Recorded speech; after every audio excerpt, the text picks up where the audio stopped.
ఇక్కడ ఉన్న వాళ్ళు ఎవరు కూడా దేవుడు లేడు అనరు, దేవుడు ఉన్నాడనే వాళ్ళే.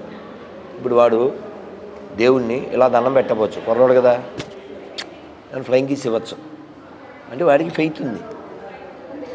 వాడికి పెద్ద శ్లోకాలు రాపోవచ్చు, ఓ బొట్టెట్టుకుంటాడు, ప్రసాదం పెడితే తింటాడు, రెస్పెక్ట్ ఇస్తాడు.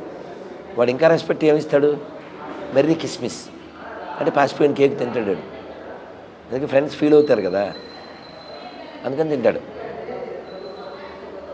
సలీము హలీం ఇస్తే సలాం కొట్టుకుంటూ గులీంలాగా మలం తింటాడు వీడు. మరి వీడే మైసమ్మ గుళ్ళో కోడిని కోశ జట్కా పద్ధతిలో అని భయ్యాకి ఇవ్వండి. భయ్యా means Muslim, can you accept? అందుకే గంగా జమున తెహజీబు ఇలాంటి జోకులు అయితే మండుద్ది.